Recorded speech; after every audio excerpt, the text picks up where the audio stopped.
All right, YouTube modelers. So I believe Brian from Gut Fuels posed this challenge about our work desk. So I actually just completed putting together my work desk.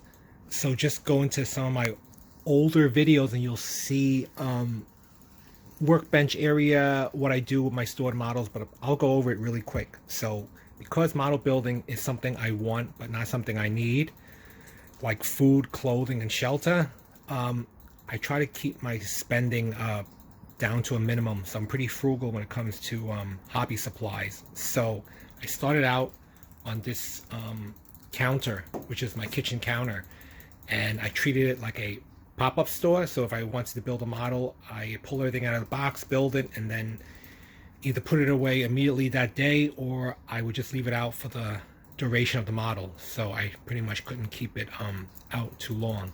But an opportunity came up. My son's desk, they sent 2 replacement tops, and we finally got the one that was right. So I basically didn't want to throw out the desktops, so all I did was use the desktops, which are both around 46 inches long and maybe 23 inches deep. So it's 2 of them. I went to Home Depot. I bought these, they call it common board or common wood. It's basically one by 2s, same size as this, basically the cheapest stuff I can buy 1 by 2s.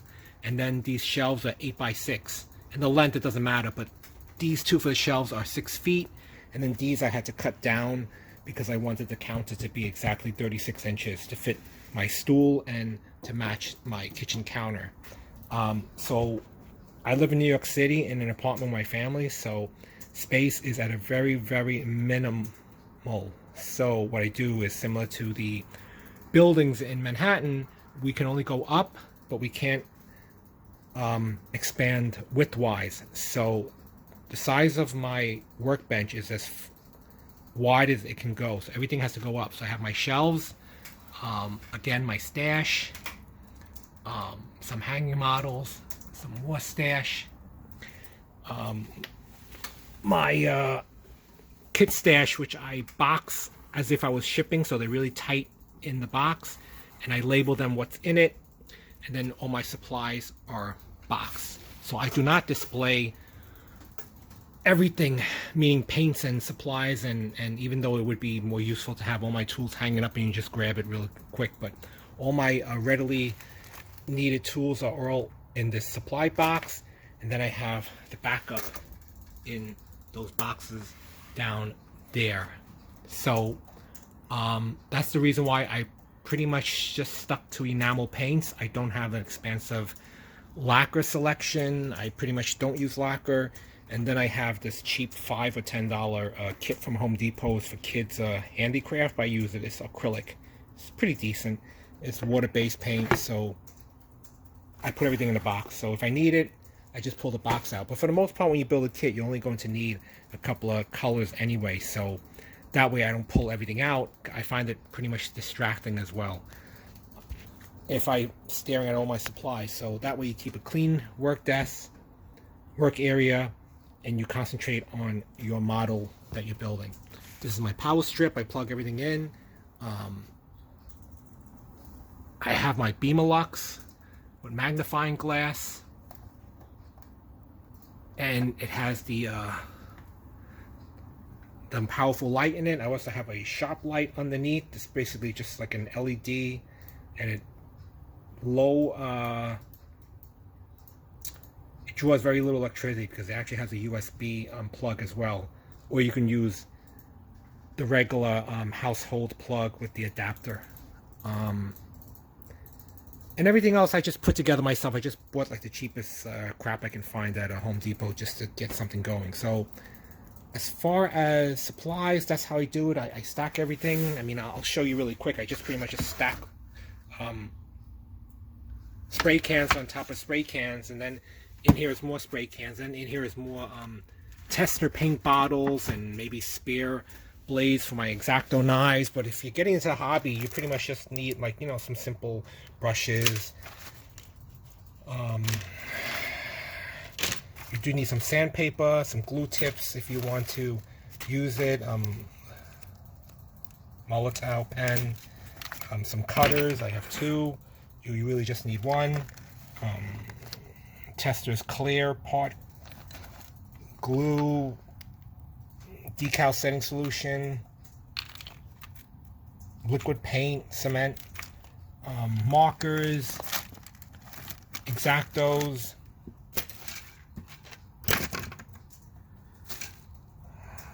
X-Acto and tester's knife, putty.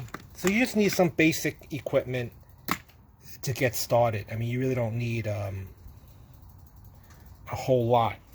But I do box everything away, and I only pull out the things that I really need. So for example, I just finished this kit, and then inside I would just have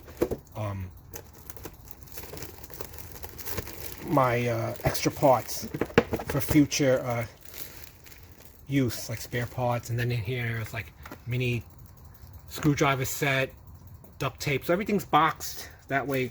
It's easy to store, and then when I need it, I just pull it back out. But everything is readily close. So my kit stash, those AMT display boxes, I put my cars in it, and then if you look at my videos, I actually put it into my in-laws garage.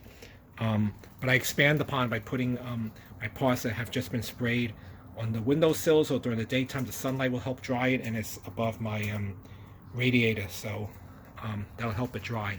And then outside is my patio. It's dark now, but outside of my patio I just spray paint, so that diminishes my workspace. If I had to put a compressor, my airbrush system, a paint booth, because I have these large windows that tilt from the top, and then I can actually swing it open too. But during the winter time, I don't know how it would fit a hose out there. But and this is a condo, so I can't drill holes in the wall and stuff like that, like if you guys have a garage. So I don't have a garage, so I mean, that's how I do it. It works for me so far. You guys may have better ideas, but to answer Brian's question, that's the deal for me. As far as how I videotape, I basically use my phone, because I think my phone is pretty clear. It's a Samsung S8 Plus. And then I download it to my laptop, which I keep on my Workbench because it has to double as a work table as well, and then I'll eat on it as well. But I download everything into my laptop to save the file, and then I can actually edit it and everything. There's one, you just have to look to see what are free editing programs are out there, but the Microsoft one is fine too. I use it to like splice, cut, add, and add those end screens when I get into the YouTube. I think there's also a YouTube Studio too, so you can probably do everything on your phone. But for example, even my shop cards from other people, I can't even hang them up. Which brings me to my newest shop card that I received from Rick, from Down the Throat Modeling. Thanks for the shop card, Rick. I'm going to leave his link in the description for you guys to check it out if you haven't done so already.